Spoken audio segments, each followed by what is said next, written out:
Assalamualaikum. Bertemu kembali dengan saya Cipta Hening, founder Majelis Sirul Asrar. Apakah kita telah mengetahui bahwa sesungguhnya antara bertemu dengan Rasulullah, baik itu bertemu secara terjaga maupun bertemu di dalam mimpi, dengan usul kepada Rasulullah itu adalah suatu keadaan yang berbeda.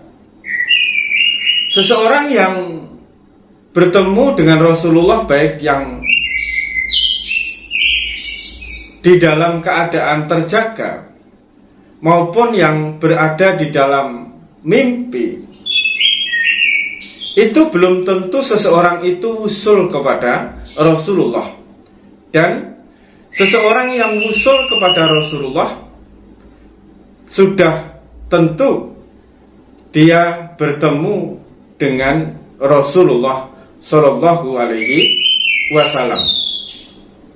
Kali ini kita akan membahas tentang perbedaan bertemu dan perbedaan daripada usul. Selanjutnya akan saya ijazahkan tentang sebuah amalan supaya kita benar-benar usul kepada junjungan kita Nabi besar Muhammad Sallallahu Alaihi Wasallam. Dengan kita usul kepada Rasulullah, maka akan membawa diri kita usul kepada para mursyid, para walinya Allah, sehingga kita mengetahui setiap rahasia dan keberadaan daripada para kekasihnya Allah. Lalu selanjutnya kita akan usul kepada kedua orang tua kita dan leluhur kita. Lalu usul juga kepada anak turun kita. Dengan usulnya kita kepada Rasulullah, lalu usul kepada mursyid-mursyid dan para kekasihnya Allah. Dan pada akhirnya usul kepada kedua orang tua kita dan leluhur kita. Usulnya kita kepada leluhur kita, kepada orang tua kita, itu bersifat menyempurnakan, menolong, mengangkat derajatnya, membebaskan dari segala dosa dan mengangkat dari neraka menuju surga. Karena usul kepada orang tua dan kepada leluhur ini bersifat menyempurnakan. Lalu usul kita kepada mursyid, kepada para kekasihnya Allah, atau kepada para walinya Allah, itu bersifat ihsan. Apabila seseorang itu telah usul kepada para mursyid dan para kekasihnya Allah,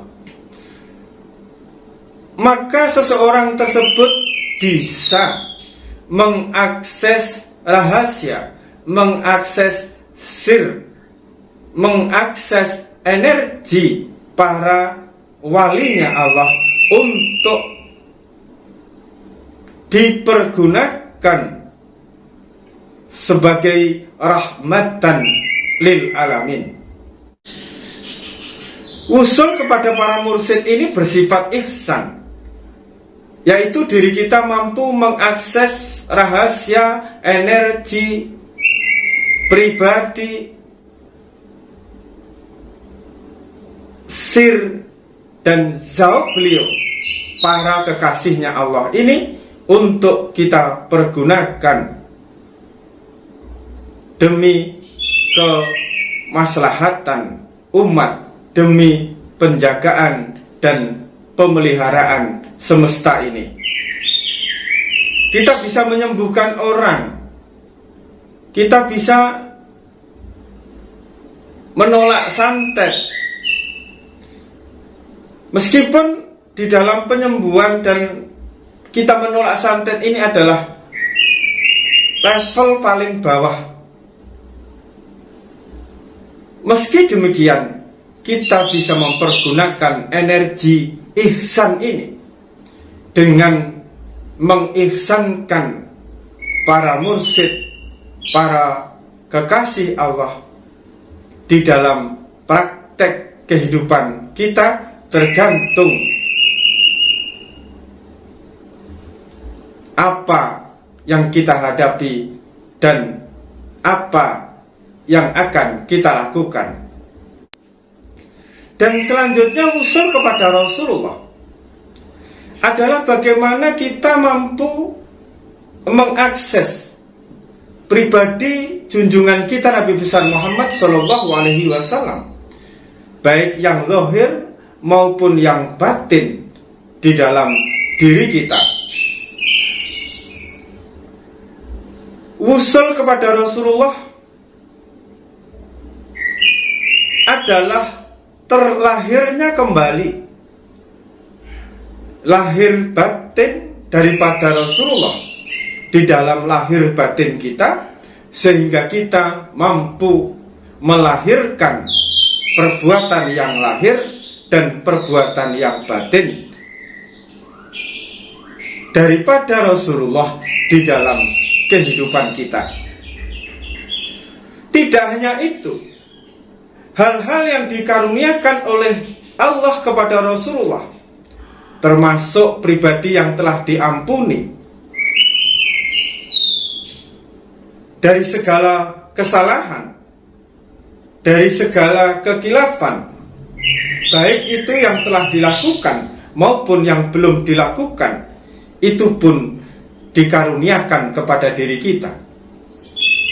Sifat mahfu ini akan dikaruniakan oleh Allah kepada diri kita karena diri kita telah usul sebagaimana Allah mengkaruniakan kepada junjungan kita Nabi besar Muhammad SAW, tentunya dengan kadar yang berbeda, dengan kadar dan kapasitas masing-masing. Begitu besar manfaat usul ini kepada Rasulullah, dan sangat sedikit seorang guru rohani yang mengajarkan tentang usul kepada Rasulullah, karena sanadnya tidak sambung, karena keilmuannya tidak bersanad, sehingga hanya sekedar berwacana, hanya sekedar bisa berkata-kata, menyampaikan, baik itu secara lisan maupun secara tulisan, tetapi hatinya, rasanya terputus dengan junjungan kita Nabi besar Muhammad SAW. Inilah manfaat wusul, inilah keagungan wusul. Apabila seseorang itu telah wusul kepada Rasulullah, maka tidak hanya Allah saja yang memperlakukan seseorang itu sebagaimana Allah memperlakukan Rasulullah, tetapi alam semesta ini beserta para makhluknya akan memperlakukan orang tersebut sebagaimana alam semesta beserta isinya ini memperlakukan junjungan kita Nabi besar Muhammad SAW, tentunya dengan kadar dan kapasitas masing-masing. Dan apabila seseorang itu bertemu dengan junjungan kita Nabi besar Muhammad SAW, baik itu secara terjaga maupun di dalam mimpi, belum tentu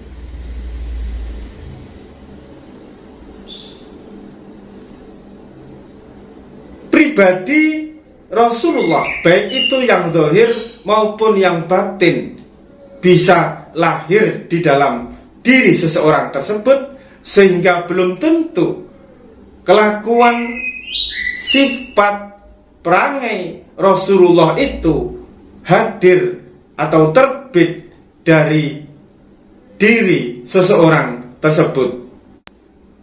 Seseorang di dalam bertemu Rasulullah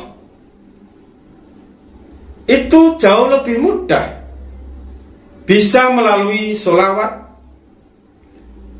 bisa melalui sebuah kerinduan yang mendalam, atau bisa melalui wasilah daripada gurunya. Akan tetapi untuk usul kepada Rasulullah ini lebih khusus lagi, dibutuhkan syarat yang lebih khusus lagi. Dan pada kesempatan kali ini saya akan menyampaikan tentang sebuah metode yang diajarkan oleh guru-guru saya untuk melakukan sebuah ritual atau metode agar kita bisa usul kepada Rasulullah sebagaimana para kekasih Allah, para mursyid-mursyid kita yang telah lebih dulu usul kepada Rasulullah Shallallahu Alaihi Wasallam. Semua syarat rukunnya di dalam menjalankan praktek agar kita usul kepada Rasulullah ini saya tulis di dalam deskripsi supaya lebih jelas dan bisa dibaca berulang-ulang. Untuk langkah pertama, tentu siapkan hati, siapkan rasa. Kita niatkan agar diri kita dikaruniai oleh Allah diri yang bisa usul, baik yang zahir maupun yang batin, kepada Rasulullah Shallallahu Alaihi Wasallam. Lalu bertawasul. Tawasulnya adalah dari guru saya, karena keilmuan ini bersumber dari guru saya. Tawasulnya cukup li ridhoillah wa bi syafaati Rasulillah Sallallahu Alaihi Wasallam wa bi barakati Syekh Muhammad Saman Al-Qadri Al-Madani Al-Hasani wa bi barakati Syekh Muhammad Arsad Al-Banjari wa bi barakati Syekh Muhammad Zaini bin Abdul Ghani Al-Banjari wa bi barakati Syekh Nur Alam Shah Usman bin Harun Usman wa bi barakati Syekh Maulana Makdum Syariah wa bi barakati walidayya wa usulihi bisiril Fatihah. Nanti tawasulnya juga akan saya tulis di deskripsi. Setelah itu membaca istighfar 3 kali, syahadat 3 kali, sholawat 3 kali. Setelah itu atur napas, zikirnya hu, napas masuk, Allah, napas keluar. Untuk zikir hu Allahnya ini cukup 100 kali. Setelah itu kita mencoba untuk menemukan kesejatian hu di dalam diri kita. Ya, setelah zikir 100 tadi berhenti sejenak, lalu kita mengatur napas lagi. Napas masuk tetap hu, tapi kita cari cinta kasih di dalamnya, kesabaran di dalamnya, keridhaan di dalamnya, kelembutan di dalamnya. Misalnya napas masuk hu, kita cari dulu di dalam diri kita, di dalam hati kita yang terdalam ini, belas kasih. Kita cari terus belas kasih itu, kita rasakan betul hu, hu, hu. Setelah ketemu rasa belas kasih, maka napas keluar Allah. Begitu lagi napas masuk lagi, hu, sampai benar-benar menemukan belas kasih itu, atau menemukan rasa sabar itu, atau menemukan rasa memaafkan, ridho, dan lain sebagainya. Salah satunya temukan di antara rasa Ar-Rahman, Ar-Rahim, Ar-Ridho, atau belas kasih, penyayang, ridho, sabar. Temukan sampai benar-benar ketemu, baru napas keluar Allah. Lagi hu. Kenapa harus kita ulang hu? Supaya kita benar-benar menemukan rasa sayang itu, rasa cinta itu, rasa kasih itu. Baru kita melafadzkan Allah keluar napas. Baik itu napasnya melalui hidung maupun melalui mulut. Dengan hu ini kita akan menemukan hakikat diri kita yang dinamakan Nur Muhammad itu, yang telah wujud di dalam diri kita berupa rasa Ar-Rahman, Ar-Rahim, Ya Kudus, Ya Salam.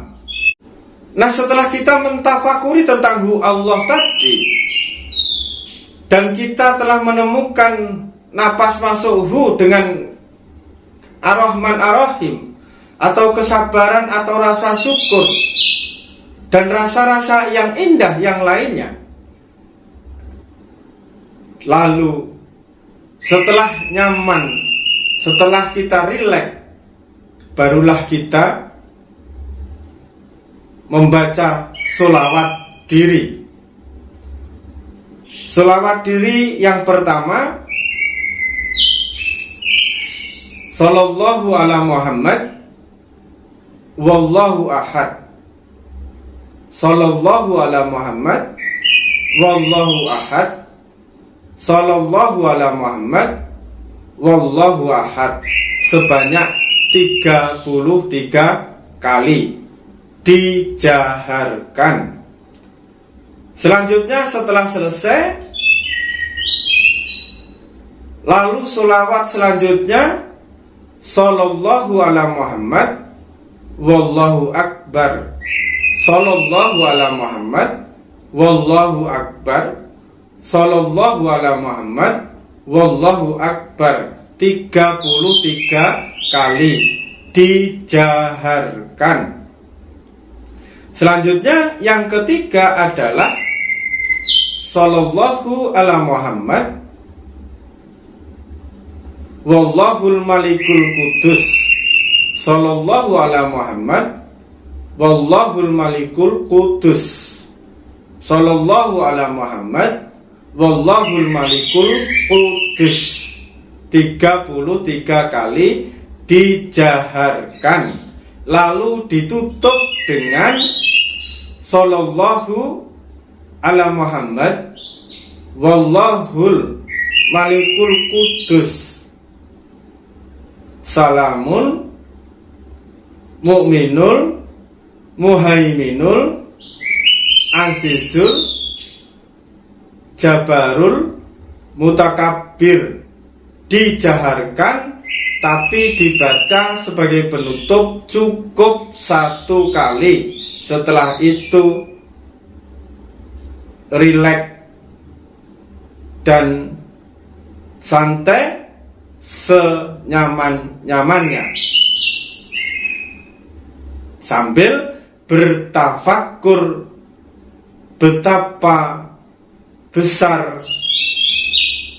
karunia Tuhan, karunia Allah yang diberikan kepada Rasulullah, dan kita memohon di bawah telapak kaki daripada junjungan kita Nabi besar Muhammad Sallallahu Alaihi Wasallam, agar karunia itu juga mengalir ke dalam diri kita secara zahir maupun secara batin, supaya diri kita diberikan wusul kepada Rasulullah Sallallahu Alaihi Wasallam. Semua tuntunan tentang amaliyah atau ijazah untuk wusul ini saya tulis di deskripsi. Dan saya ijazahkan, semoga mampu menjadikan wasilah agar diri kita usul kepada Rasulullah Shallallahu Alaihi Wasallam. Cukup sekian, semoga manfaat. Ingat, tetap waras dan tetap fokus. Wassalamualaikum warahmatullahi wabarakatuh.